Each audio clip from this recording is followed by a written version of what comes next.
Hello everyone! Today I will be conducting a teaching demo on one of the Flying Up English books. As you could see on the chart here, I will be doing on one of the books, specifically book 6 in the Flying English primary level. And this course is basically focusing on communicative sentence patterns that have been selected by the Department of Education. It contains diverse topics and themes that students will enjoy studying, and the specific target learners are beginning level students, roughly around grades 1 to 3. It is an integration of both individual and pair and group work, so students can practice listening and speaking at the same time. As you could see, Flying English Book 6 contains 4 units, and they are Job, Summer Camp, Clothing, and Neighborhood. For this specific teaching demo, I will be focusing on clothing. Today's agenda. First, I will introduce a warm-up, and then the sentence patterns. How much is this? It's $5. Related to clothing when you are doing a garage sale. Also, I will be focusing on the sentence pattern, I'm wearing a jacket, and then changing the pronoun to he's and she's, hence becoming she's wearing a jacket.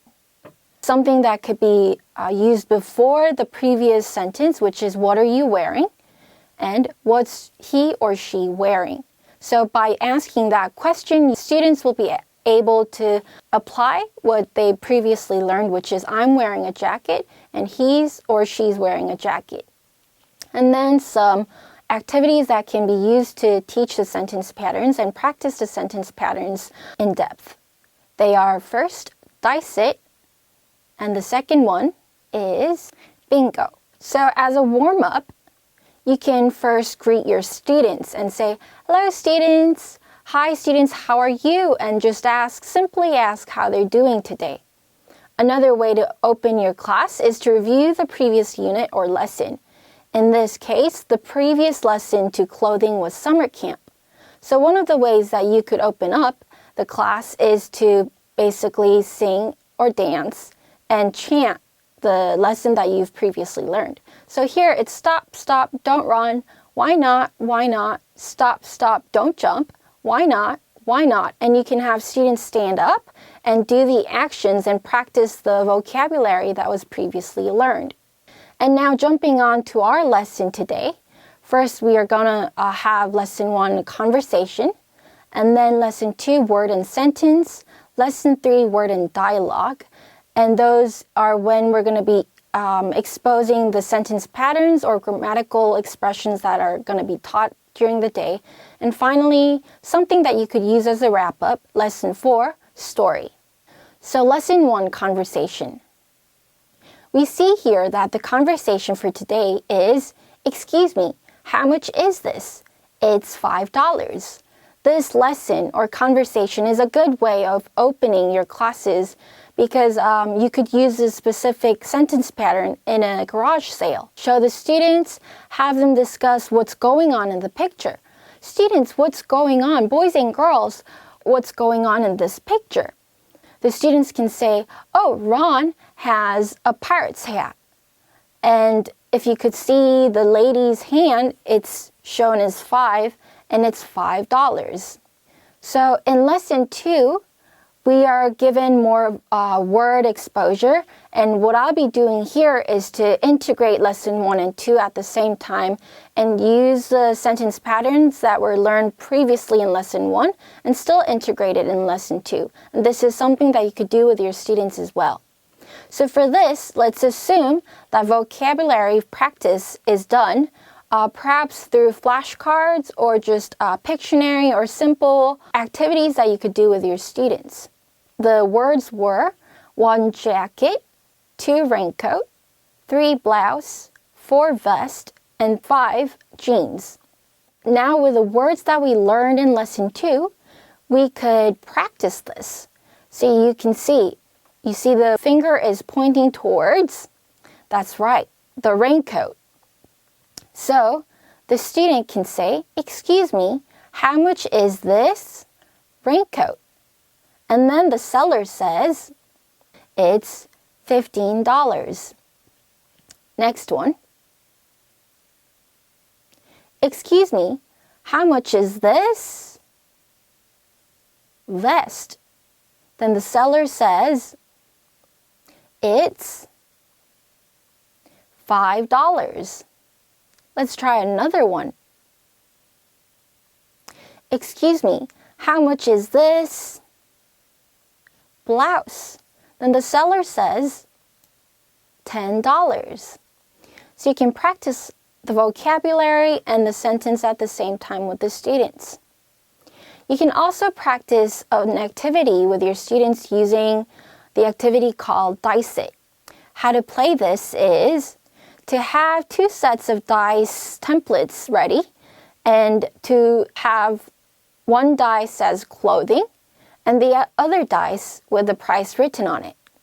And then you get to throw both dice in the air, and you will have one dice landing on clothing and one dice landing on a price. So according to that, students can practice the sentence patterns. How much is this jacket if the dice one had the jacket on it? And then it's $5 if the next dice had the word 5 written on it. And you can have students practice as pairs or partners. So let's see how this is done. There we go.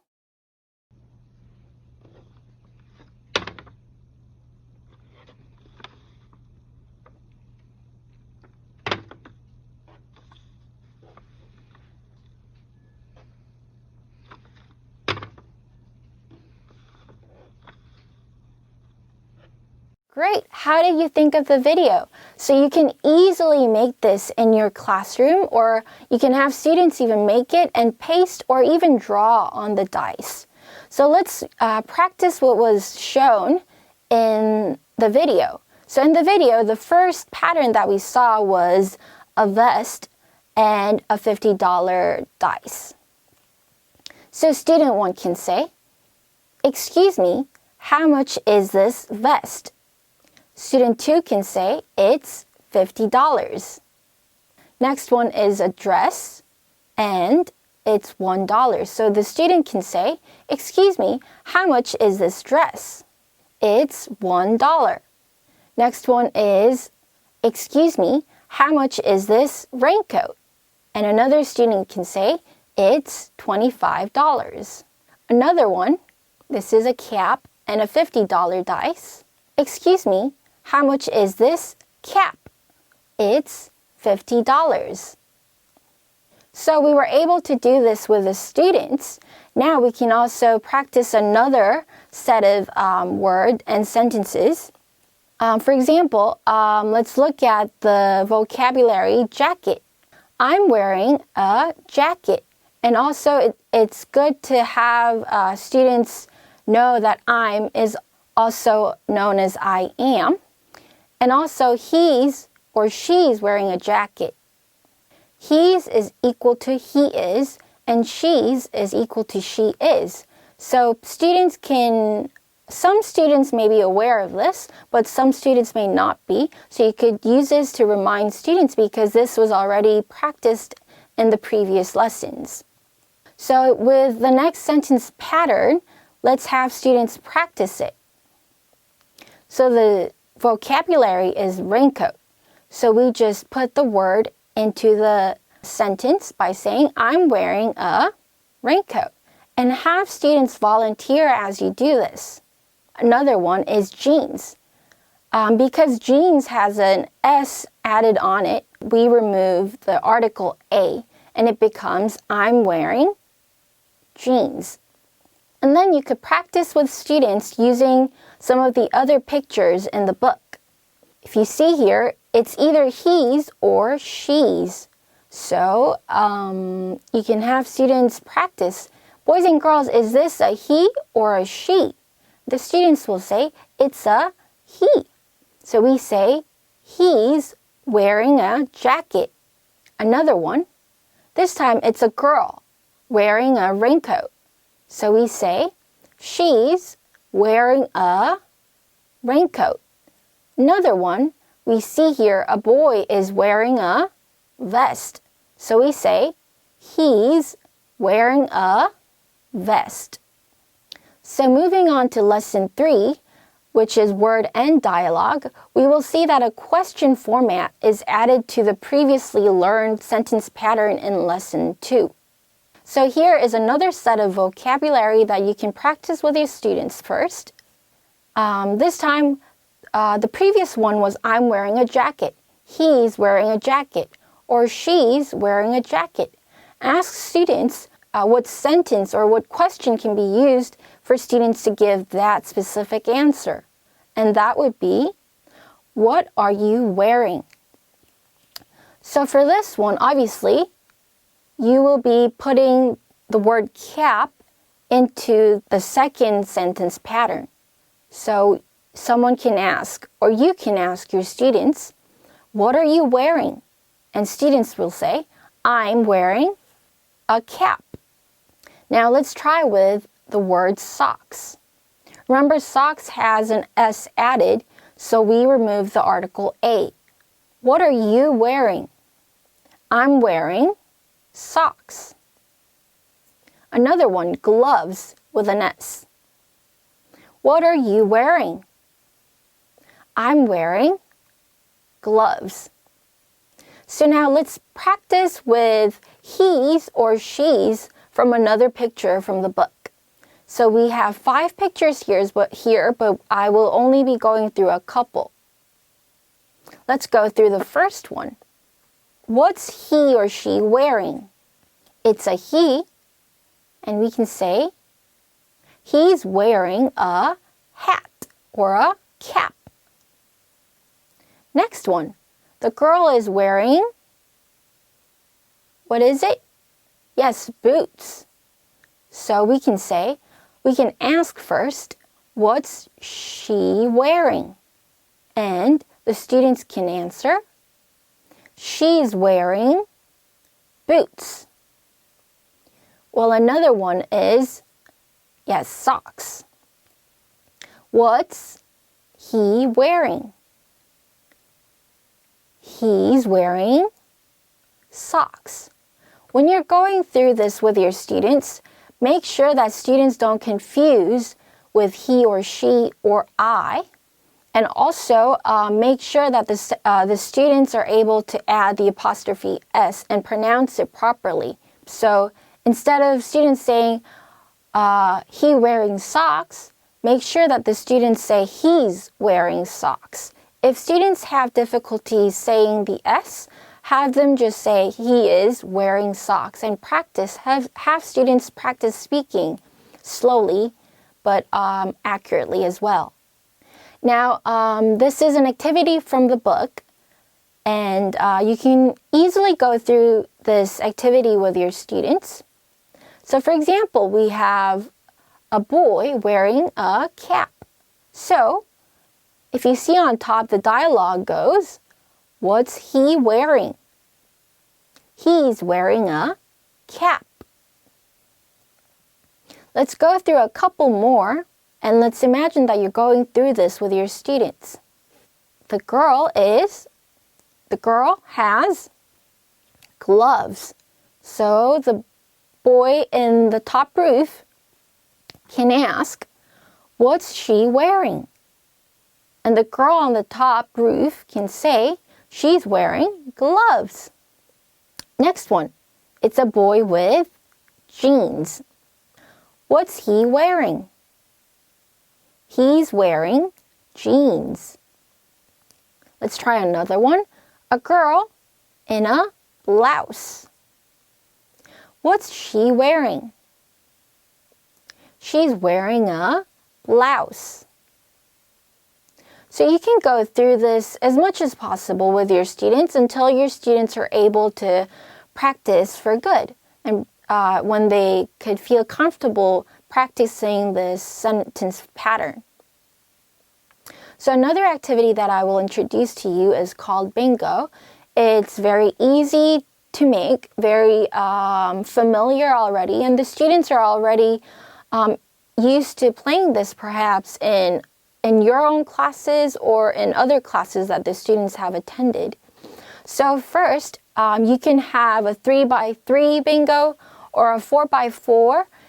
It depends on how many students are in your class or how much time you have in your class. Let's say you have roughly less than 10 minutes, then I would recommend you use a 3x3 bingo card. So step 1 is to have students fill in each box. They can draw, they can cut. And let's say that they have different pictures drawn into each box. If students are not comfortable or not confident drawing a person and a clothing, then you can just have students write B or G on top or wherever in the box and have them just draw the clothing. So a completely filled bingo card would look something like this. And step 2 is for teacher to pick out a card and ask the following, using the sentence pattern that we learned in lesson 3. Teachers can pick out a card and ask. So for this, teachers can prepare a separate container and have the cards inside the container and pick one out each time they call a card or whenever they practice the sentence. Make sure that this is big enough because when the teacher takes out the card, the students will answer and the students will have to see what's drawn in the card. So let's say the teacher picks out a card like this. Then the teacher can show the students, what is she wearing? Then step 3, students look for the same picture and then they answer. Since this is socks, obviously they will have to choose between he's or she's, and it's she's because it's a girl wearing the socks. And the students answer, she's wearing socks. Does the student that made this specific bingo card have this drawing? The girl with the socks? Or the girl wearing socks? Yes, she does. Or yes, he does. And you can cross that out. And you can continue to play this game until a student calls out bingo. So let's see. So go back to step 2. Teacher picks out a card and asks, what is he wearing? Well, we see no same picture, so the student just skips. If other students have this card with a boy wearing a cap, then the student that has the card can cross it out in their bingo card. Now, a cap, then no same picture, no marking. Now we go back to step 2. The teacher picks out another card and asks, what's he wearing? The student has the same picture on the top. Now they look for it and then answer, he's wearing jeans, and then crosses it out. We can play this, and this one is a jacket. So the teacher asks, what's he wearing? And then the students can answer, he's wearing a jacket. And this student, luckily, has a row that's crossed out. So students can have bingo diagonally, vertically, horizontally, and once they find a line, then they can shout out bingo and the student wins. We can have several winners, so encourage the students to play continually so that you have more than 2 to 3 winners in your class. So for the last lesson is lesson 4, story. And you can use this as a wrap-up or just a simple review with your students. So this is a cartoon that is cut into 4 sections. So we see a blank speech bubble. Blank, it's $10. Ask students what they think could possibly go in the speech bubble. If someone says it's $10, the other person is probably asking for the price. So, excuse me, how much is this? It's $10. But since we practice by adding the vocabulary, the students can also say, "Excuse me, how much is this cap?" "It's $10. And the next one says, "Oh, he's wearing jeans. I like them." And then he's pointing to the lady wearing a jacket. "Oh, she's wearing a jacket. I want it." And then you can have students practice this with each other. You can practice this as a class too. "I want those sneakers. I want those socks. I want them all." And the seller says, "Great." So as a wrap-up, you can review the lesson with the students. Some of the things that you can go through with the students are some key terms or key vocabulary and grammar points. So the grammar points that we learned today are, how much is this? It's $5. I'm wearing a jacket. He's or she's wearing a jacket. And as the question that could be asked prior to this, what are you wearing? What's he or she wearing? And then you could also wrap up by going through the student workbook with your students. Well, that's all that I've prepared for today, and I hope that you could integrate this well in your classes with your students and enhance their listening and speaking ability, and also perhaps writing and reading later on. Okay, then see you later. Bye-bye.